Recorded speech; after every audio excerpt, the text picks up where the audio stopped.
Hello and welcome to Beyond Japan, an interdisciplinary podcast that looks at the broad reach of Japanese studies from within and beyond Japan. This podcast is brought to you by the Centre for Japanese Studies at the Sainsbury Institute for the Study of Japanese Arts and Cultures, in collaboration with the University of East Anglia. I'm your host, Oliver Moxham, Research Projects Coordinator at the Sainsbury Institute and researcher of language and Japanese war heritage. This week we are joined by art historian, curator and writer David Elliott to discuss art as a means of cultural exchange. David shares with us his experience of challenging the Euro-American concept of modern art by exhibiting contemporary Asian, African and Latin American artists through his expansive career, as well as his new approach of looking at art history through trousers. We hope you enjoy the show.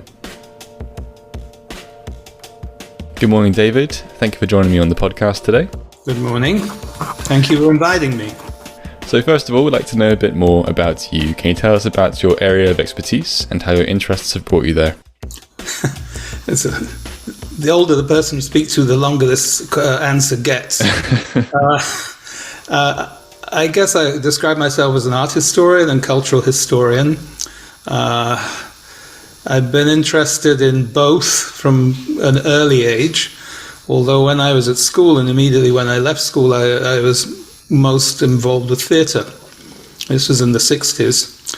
And it was theatre rather than the visual arts in Great Britain, which was the dominant art form.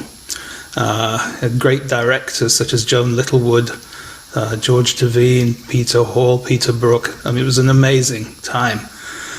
We just discovered Brecht and we had Beckett on the boil. It was wonderful. And I went and left school and then worked for a while in the theatre and realised that I didn't like actors. And my world imploded. It was a bit simpler than that. It had something to do with mimesis and other things. And I went and studied history. I was lucky enough to be offered a place to read history at Durham University. And as I was fascinated by folk music as well, and there was a big mining culture up there, I got involved in labour history as an undergraduate, and that was my subject of my thesis, really. While I was at Durham, I started to look around and for other things to do, and a very good friend had organised in my first year an exhibition about Surrealism, an exhibition, it was a festival of Surrealism. And one of his school friends was the son of Andrew Lanyon, who was a very good painter, and who knew Edwin James, who was a rather famous collector of Surrealist artworks. And somehow he'd wangled it, so he'd got up in the student union building this amazing collection with Magritte's boot feet, and there was a Picasso, and it blew my head off. And on top of that, there was Buñuel's Chien Andalou and other Surrealist films playing at the same time. There was a live production of Apollinaire, the rest of Tiresias. And as a kind of Gesamtkunstwerk in itself, it was really mind-blowing. And Ian Barker, who did this, was a close friend. He just got my mind thinking. And 2 years later, I decided I would do something similar, but really based around art and society in Germany from 1900 to 1935. And this was a series of exhibitions which took place in the Student Union building, which had museum quality security by then, in various colleges and theatrical performance and music and things like that. But what got me moving on it was I'd grown up part of my childhood near Leicester, and Leicester's museum, when I came to the dentist, I had bad teeth, and going to the dentist, the kind of payoff was to go to the museum at the same time, and it was just down the road. And Leicester Museum had, and still has, an excellent collection of German Expressionism, and it was quite simply because a rather lot of the Jewish emigres went there in the 30s and had to sell things that they brought with them. And the museum was bright enough, or a curator at the museum at that time was bright enough to buy these at a very low price. And these had struck me, and the story around them struck me about the whole emigre question and the fact that these works were regarded as degenerate by the Nazis. I wasn't very keen on the right wing at that time in the 60s in any kind, and particularly fascist. And I just thought, well, if those guys think this is degeneracy, I'm in for it. I really want lots and lots more of this. And so that was the chain of thinking that led me to want to do this festival. It was called the German Infirmary Festival.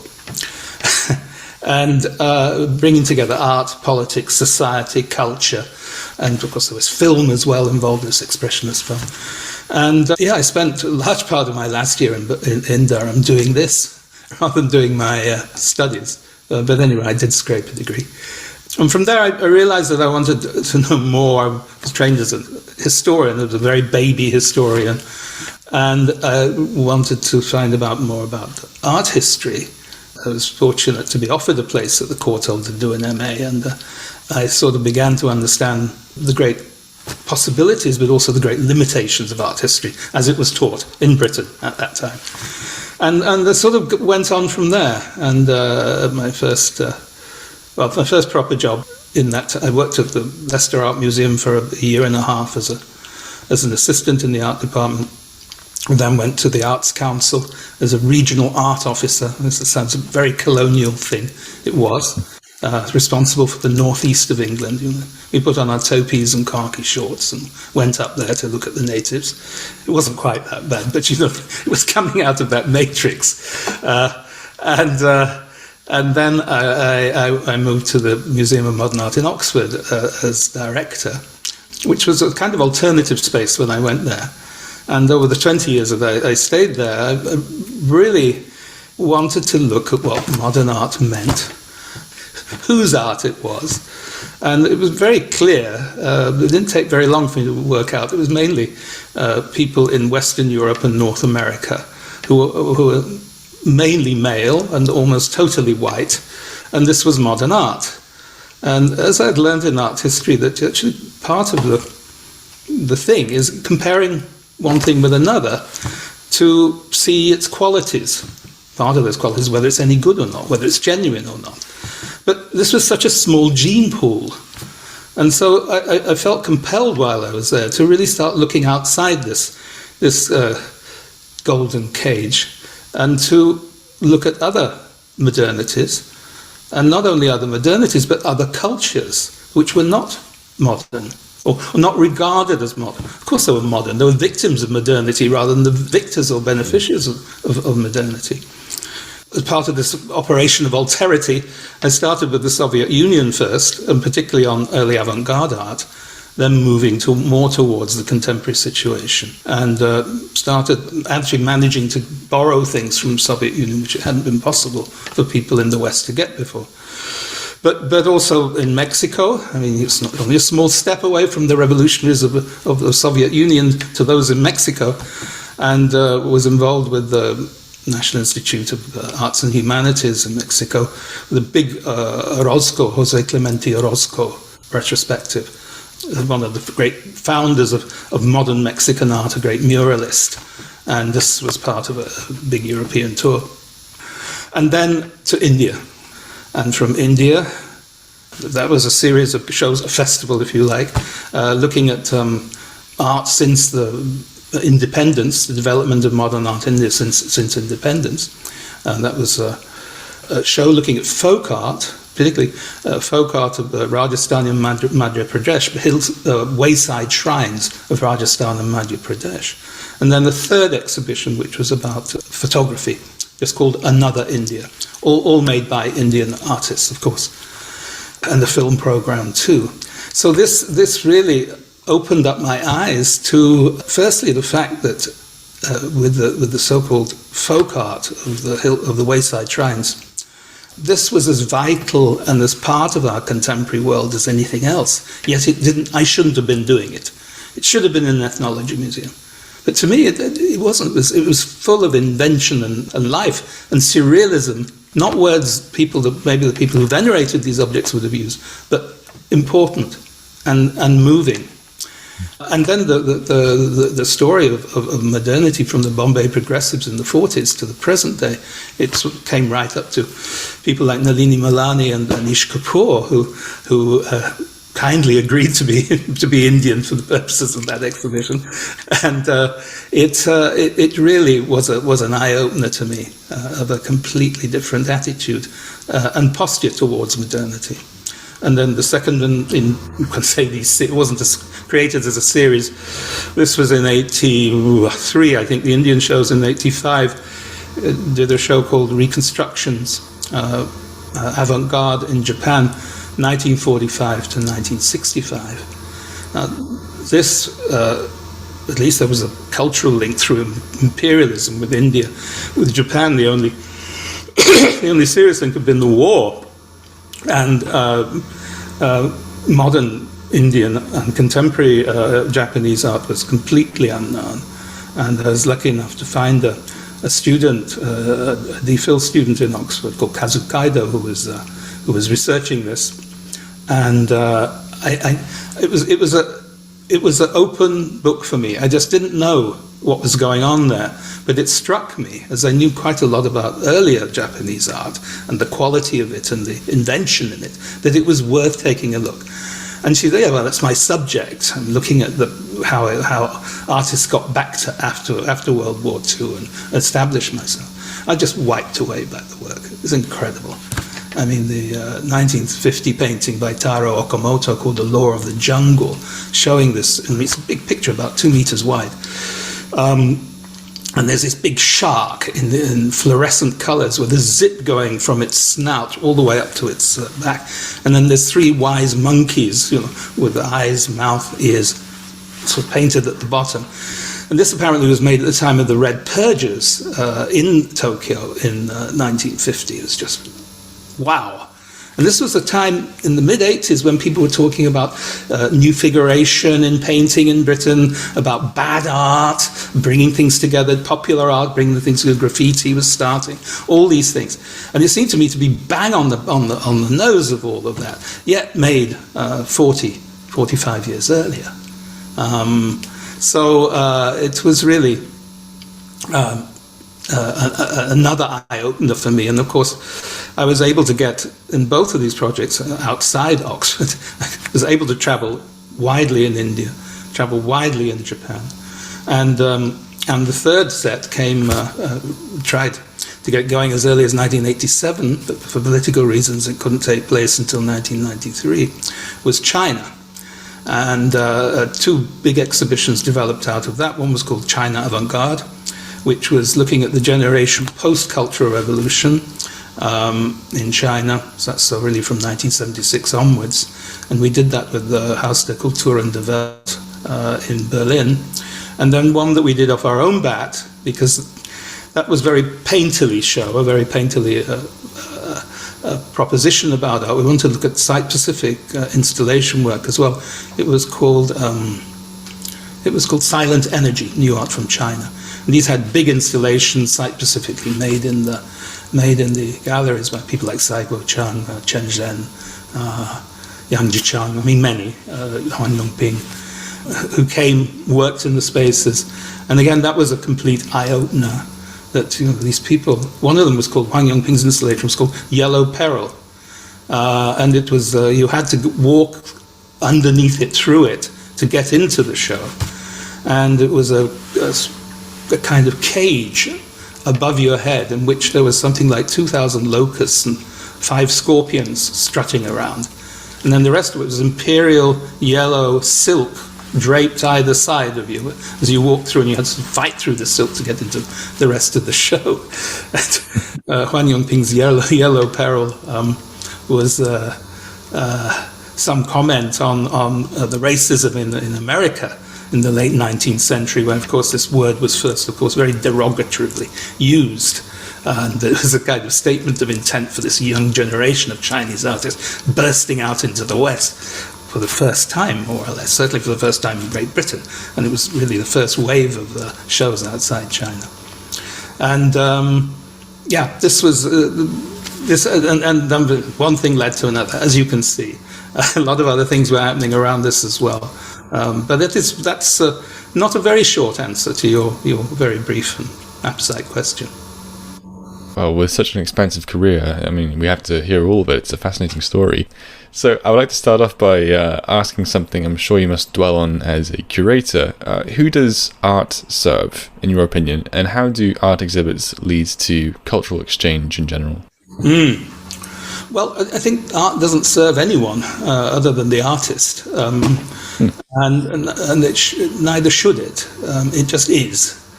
And if it's any good, through the sensibility and talent and unique talents of that artist, it will express many things.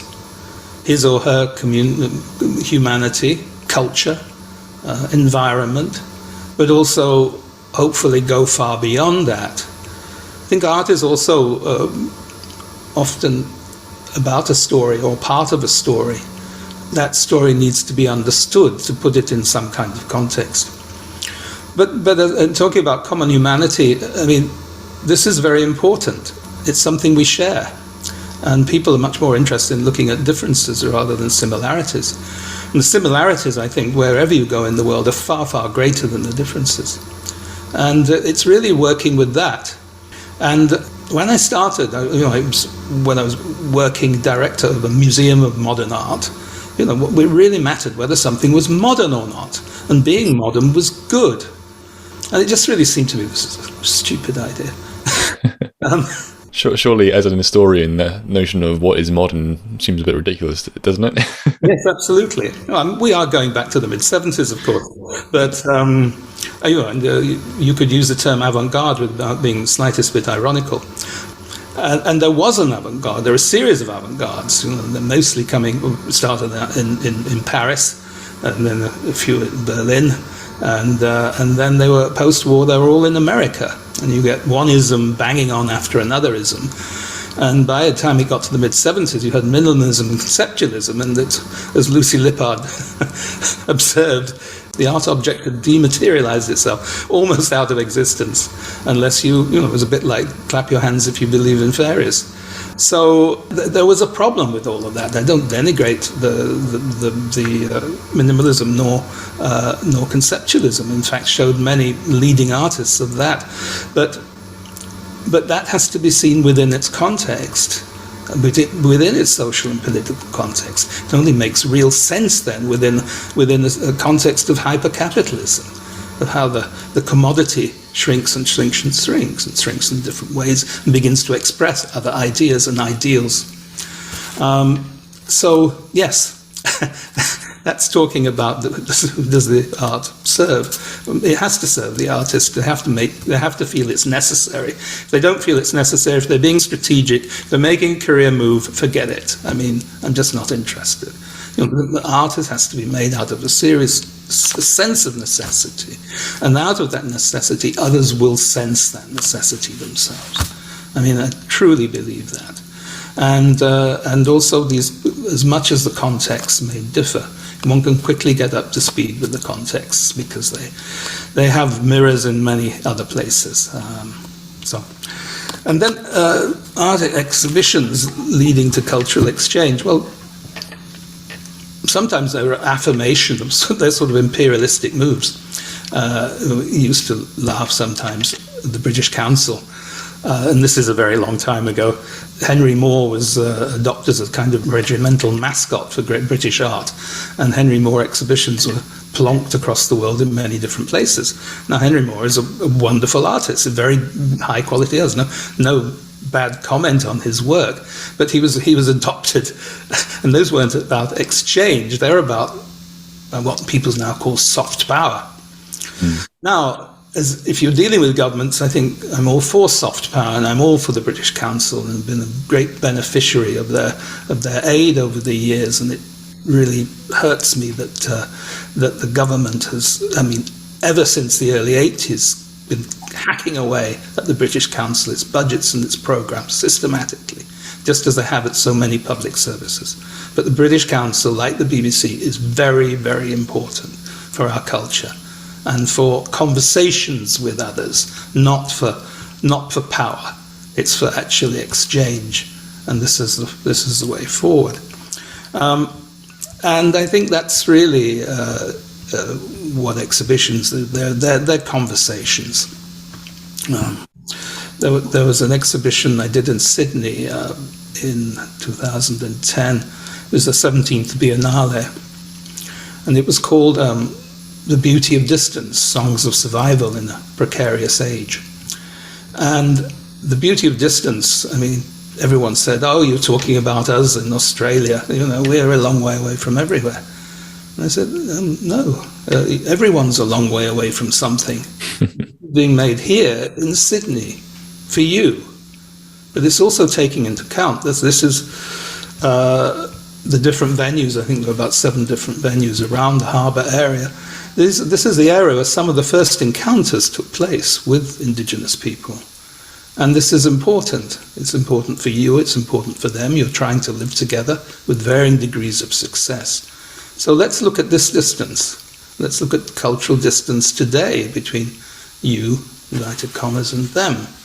And I've involved a lot of so-called Indigenous people from other parts of the world in the show as part of this conversation, if you like, this story about distance and how beautiful it was. Not something to be afraid of. It's very important, because it's only with distance can you begin to appreciate something more fully. And of course, there's close distance as well. It's when you want to sort of completely smother something else by removing all distance, and certainly having no critical distance, that things get dangerous. So, I mean, that's I think exhibitions can open up these questions, and they're very important in that way. And the stories can be enjoyed at many different levels. Many funny stories come out of it. There was Paul McCarthy work called The Ship of Fools, which is a kind of life-size ship, was actually installed in a shed on one of the quays. And it was a gunboat with these kind of crazy people on it, and, sort of falling off, and very bad taste. It was wonderful. That's fascinating. And I suppose thinking in terms of like national cultures, conversating through art exhibit spaces, I think it's probably the most accessible means of experiencing another culture, as opposed to literary works or music or film. It's something which anyone, you don't need to know anything about the language or the history of a nation. You can just experience another culture through painting or sculpture. It's so much more immediate. Wouldn't you agree? Yes, certainly. I mean, there are such things as not nationalist characteristics, national characteristics, yeah. One talks about Russian literature, Russian music, I mean, English literature. There's certain names spring to mind, like Shakespeare and Jane Austen. And it's all perfectly innocent, I think. There's no problem with that whatsoever. I think you were wondering about the Japanese, the impact of Japanese art in Europe in the 19th century. It was incredibly important, and here was obviously a strong, ancient, heavy culture. The very humble objects which people often saw, which were scrunched up woodblock prints used as packing materials for other things, were done at such a meticulous level of production, and also the way how people envisioned things was so very different, with the cut-offs and the compressed spaces and one could say stylized poses. All these things that made a huge impact on artists, not only in France but in Britain, Germany, America. It really spread like a wildfire. And of course, chinoiserie in the 18th century had also much more in sort of interior decoration and ceramics, but had a similar impact. And indeed, did the Indian style and the Egyptian style. The West had learned to feed. It desperately needed the outside world to give it some new ideas, and it wasn't only a matter of conquest, although it was related. And Delacroix's famous picture of the girls in the harem is in 1833, 3 years after France went into Algeria. So these things are often not that innocent, but they do also fill a huge vacuum which is needing to be filled. Definitely. So, if I may ask, how useful is it to use these concepts of nations when it comes to the influence of art movements, saying things like Japanese art influencing European art and the Japanismo movement? Well, Japanese, I think, one doesn't have to use the Japanese nation. It's a Japanese style, and soon Japanese style gets an impetus of its own. And I think that misunderstanding is as important as understanding these things. And once it gets part of a currency, it then starts to flow. And just think of William Edward Godwin's architecture and furniture in the 80s, 60s, 70s, 80s, which was very strongly influenced by an idea of Japanese art and furniture. And really, they're wonderful things. And he moved from Ruskin's Gothic to the Japanese style, in a leap. And as long as you don't get it confused with nationalism or the national identity, as soon as you do that in Japan, you get into very murky water. I don't need to tell you that. Certainly not. So we've already had a very comprehensive chat about your career in curating and writing on art in many different cultural contexts, and Japan is merely one of them. I'm particularly interested in your curatorship of the Mori Art Museum in Tokyo, as you were the first non-Japanese curator of a major Japanese museum at the time. How did this influence your decision-making on what to exhibit? Well, I was the first director. And a non-Japanese director, and this was a really big deal. And so I was a very exotic figure there. I was Kancho, which means the boss, the director, which is a very venerable honorific, and so I was an object of great curiosity. But they did in Tokyo what they do everywhere, is that you work out from your context. In Oxford for 20 years, I worked out from the context of Oxford, which is an ancient university town which, from its very beginnings, had many international contacts and continued to have so, and an international and skeptical tradition, and was able to benefit from that. And also the fact that everyone knew the name Oxford. One didn't use the term brand at that time, but probably it wasn't far off it. And again, as I explained in Sydney, working with the place of Sydney, and not just the spot on the map, but also the individual buildings. Some of those buildings in Sydney one of them was a prison, a colonial prison, where sometimes Aboriginal people were imprisoned in the 18th century, in the 19th century. And others were much more, bit more benign spaces like museums.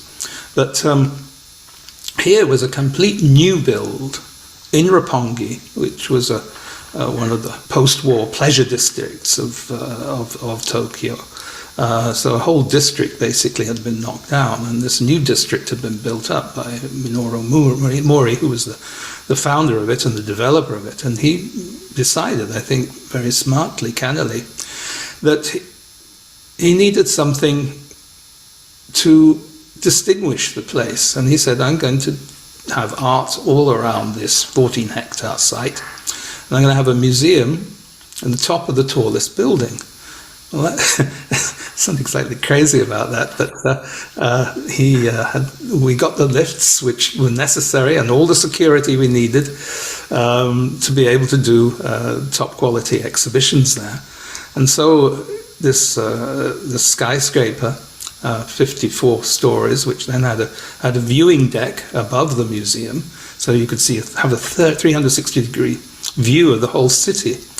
The museum beneath on 2 floors initially, and it was just an incredible sight. So we felt like we were a radio mast sort of bombarding art rays onto the city of Tokyo. This kind of crazy idea,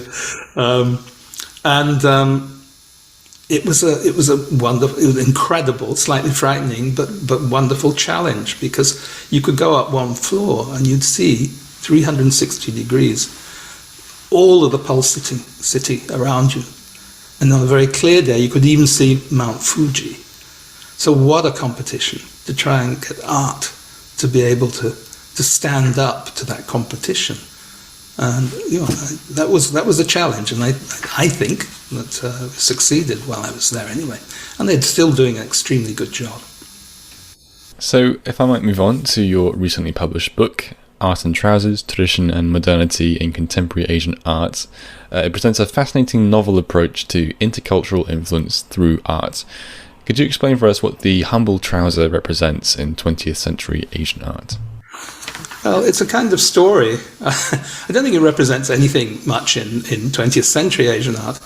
It represents, on one level, a kind of absurdity. The trouser first appears in the book. It's split into three sections, the book. One's called Histories, which is about regions in Asia and their particular histories. The second book is called Stories, and those are a series of 35 monographs of different artists from different parts of Asia. And then the third part of the book is called Migrations. And I think there's about 7 or 8 artists who actually, from different countries, who actually had to leave their home country to understand how much a part of the culture it was. So that's a kind of general structure, but each of those sections is prefaced by a story about trousers. So the first one, so if you like, this is a kind of a meta history which wraps up the whole thing. You can say that Asian art is the victim of this trouser enfoldment. And it starts off with the slippered pantaloon, which is a quotation from Shakespeare, As You Like It. It's what I think the 6th age of man, who has shrieky voice, squeaky old man, who is dressed as a commedia dell'arte figure, Pantalone. So that is this figure of ridicule who is old but trying to look like a young man and still lecherous. So that's one side of the trouser, and it goes on into the clowns from circus, a tradition that moves across the whole Eurasian landmass, and also the shadow puppets. And I focus in particular on Heridono, an Indonesian artist who was working with me in Oxford, and he made a number of shadow puppet shows about using traditional figures which were about politics today, Indonesian politics today. So on the local level, people could enjoy them as shadow puppet thing, but they also had this undertext of terrible authoritarianism, terrible violence, which was in Indonesia at that time. Other contemporary Asian figures who appeared in this slippered pattern. So my narrative was very straight about the tradition of absurdity in trousers. Going through, I end up reading the whole thing, so I won't go there. But the artists who are shown, Chachai Pupia, a Thai artist who did these bronze self-portraits of himself, bearing his buttocks, showing his head through his legs at the audience. Sort of a Thai version of Till Eulenspiegel, this medieval figure who used to get up to such tricks as well. Ida Makoto, who is a middle generation artist based in Tokyo, and he made a short video called Ueno Pantaloon Diary, so pantaloon, pantalone, picking up on this commedia dell'arte subject. Heaven knows how or why, he just did. And in it, it's him looking a very full-on, baggy-trousered figure, wetting himself in a loop in Ueno Park, which is very, very popular, with a crowd of laughing schoolgirls looking and tittering at him as he's doing this. So it's a very pathetic image. And then one of the other images I show in this section is a kind of breaking down preconceptions, looking at absurdity and how people turn things on their heads, is by Victor and Yelena Voroibeva. They're based in Almaty in Kazakhstan. And it's an image from a series of images they call Kazakhstan Blue Period, of course referring to Picasso. Blue is the Kazakhstan national color, and blue appears in each of these 100 photographs. But in this one, it's a young boy with a kind of cardboard conical hat on his head, like a party hat in bright blue, with his arms sort of draped low behind him and his baggy trousers. He looks like Pierrot. Absolute dead ringer for Pierrot out of the Commedia dell'arte. He's standing in front of this wasteland with this ugly, empty, derelict block of concrete flats built in the 70s. That's the blue period. So that I'm trying to make these kind of links and sort of show how things aren't quite as simple as people think they are. To break down this self-entitlement of modernity, whereas everything, when I started, if something wasn't modern, it wasn't worth considering. I certainly shouldn't be looking at it. I shouldn't be showing it in my museum. Yet in the Indian exhibition in 1983, I was showing that stuff because it was important. It was as contemporary as anything else. Now, in the time space that has elapsed since that time and now, we don't talk about modern art. Modern art, so in the same way, modern art is a historical period. We had postmodernism, which wasn't really post anything. It was kind of enterprise modernism. It never really stepped outside its own discourse.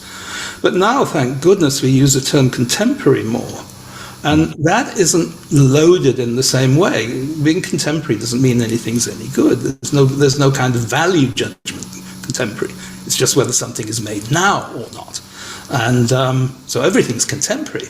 The question is, made now, the question is whether it's any good or not. And that's a really interesting question. And I spend my life devoted to trying to work out, and I give my own imperfect vision of this. And I try and make stories which link things together, which creates a plausibility about all of this. And I hope people enjoy it. Because if it's not enjoyable, it's not worth doing. So that's the slippered pantaloon. The second section, which is the histories of both male and female artists, is called Who is Wearing the Trousers? And that's looking at the gendered aspect of trousers, which has to do with power in general. And certainly the colonial side comes into that as well. And then the third section of migrations, which is where artists felt compelled to leave, and Reiko Ikamura was one of these artists. She left Mie Prefecture in Japan to go to Spain and then Switzerland and Germany to realize her potential as an artist. And Hiroshi Sugimoto did the same thing, and plenty of artists have done this. And not just going from Asia. I believe artists from Britain and from Europe have to travel to understand who they are very often. I understood a lot more about being British when I moved to Sweden to work. I realized what a class-bound society Britain still is. I thought it was coming to an end. When I moved to Sweden, I realized, no, it hadn't. Anyway, that's by the by. Yes, a short history of the trouser prefaces this section of migrations. And that short history of the trouser starts, I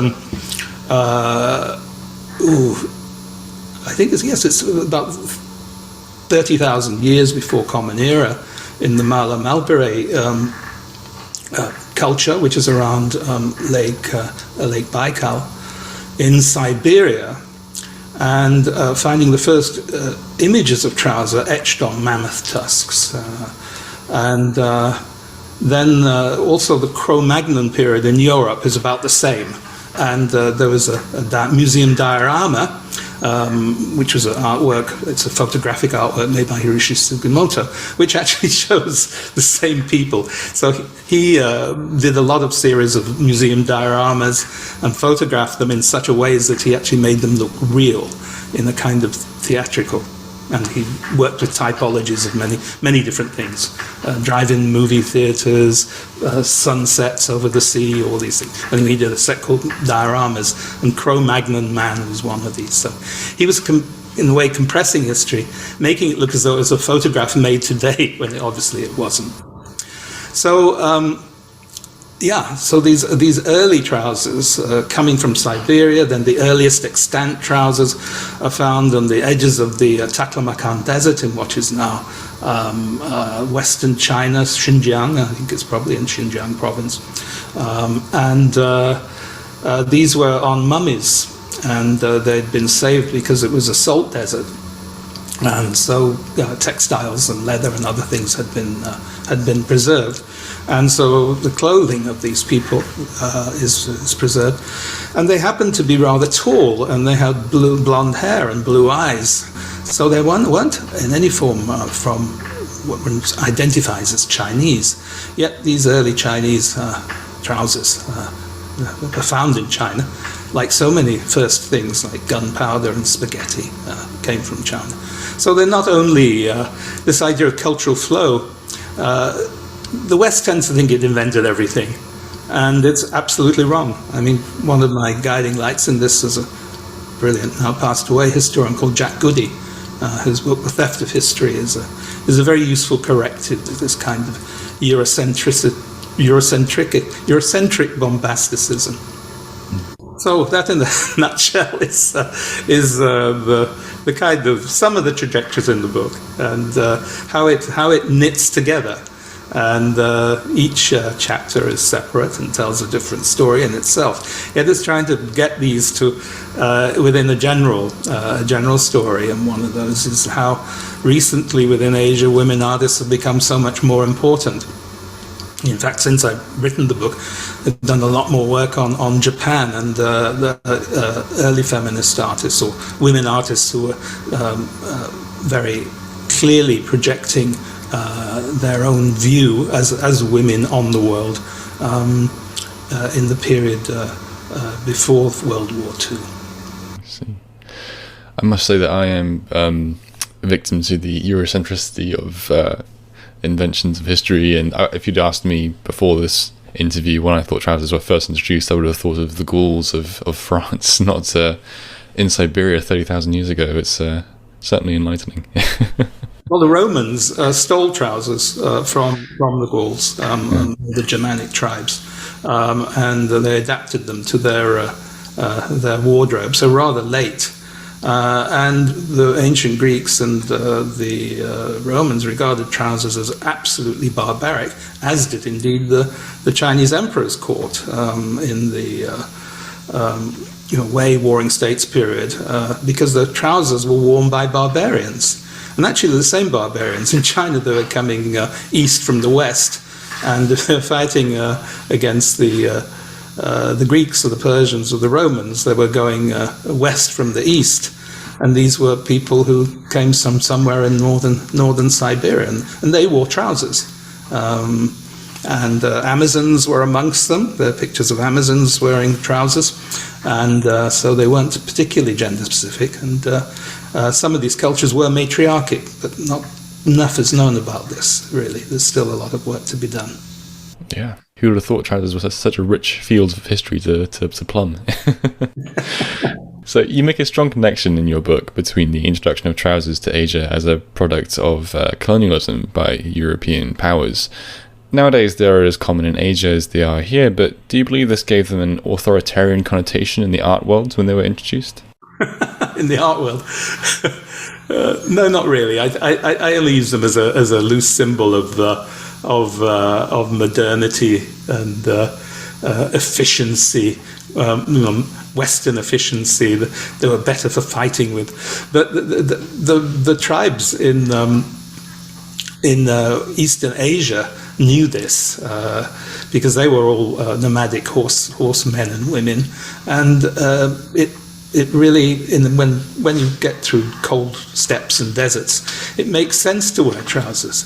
And, I don't know how Roman cavalry did. They must have had sort of padded nappies, I think, beneath their tunics. And there's a kind of unmentioned history of trousers, which is that they were worn by working people all over the world from the dawn of history, just because they're a commonsensical article. And this is what I think we see in the earliest depictions, from 30,000 before Common Era, engraved on mammoth tusks. It was damn cold there. It makes sense to hem up your whatever it is, your sarong or your toga, to keep your legs and bottom warm. Definitely. Well, thank you for answering all of my questions, David. Before we finish the episode, can you share with us what other projects you're currently working on? Yeah, I'm starting work on an exhibition of William Kentridge's work for Russia. And I've known him since the late 80s when I was working in South Africa with the ANC and the UDF, United Democratic Front, on putting together an exhibition of art from South Africa. Before, it was still under the apartheid regime, but really to show to the world that there was this rich culture which had nothing to do with the government or the apartheid regime. And this is really looking at his strong interests in Russian, Soviet art and culture and how it's impacted on his work. Also his involvement with the struggle against apartheid and how both these elements have fed into his current work now. And that all being well, if we're not having a war in Ukraine, is scheduled for St. Petersburg in 2023. And I'll be doing some writing in relationship to that. I also had another book on the boil for a while, and I really need to get this into some sort of shape, which is looking at more generally at questions of art and its relationship to power and how it both expresses and upsets power at different levels. So art has an intrinsic, my argument is art has an intrinsic power of its own, which is in the disinterestedness of the artist. The artist has no other interest in other making good art. And they go wherever it takes them. And this somehow, going back to my origin, the Nazi thing, somehow upsets totalitarians of all sorts. They don't like that. And it more than upsets them, it's ballistic. And it's following that story through to now. And I mean, the amount of censorship going on in China is very, very worrying. I mean, it's terrible. Directly experienced it myself when I was working there. And it's very depressing to be going back to a time when governments feeling they have to censor artists and censor anyone. Yeah, it's hard watching a new Tiananmen Square statue taken down in Hong Kong every day at the moment. It's quite... Yeah, it's ridiculous. It's there's a long way to go still, isn't there? In human rights in general, and when it comes to severe oppression like this, it's very tough. So can't sleep on the job. Got to keep awake. Definitely. Don't take anything for granted. Know to ask the right questions. Yes, and art is as important as it ever was, I think, is the message to take away there, commenting on these issues. Good art. Yeah. Good art. Yeah, I mean, it gets commodified very often. Sometimes good art gets commodified, and it's a miracle how flexible capitalism can be. But there's nothing the matter with that. But I mean, quality is above everything. It's not whether how much it costs, is it? Exactly. Excellent. Well, thank you for joining me again, David. It's been a real pleasure. Thank you. You can find a link to David's website in the description below. Don't forget to subscribe on japaninnorwich.org or find us on your preferred podcast provider for updates on new episodes. Next week we'll be joined by Dr. Jonathan Root, Senior Lecturer in Film Studies at the University of Greenwich, to discuss samurai in cinema. Together, Jonathan and I look at the many faces of samurai in Japanese cinema and their global influence on film producers. Jonathan also focuses on Zatoichi, the lone blind swordsman that has graced film and TV in Japan and elsewhere for over 50 years. We hope you'll join us then. Thank you for listening.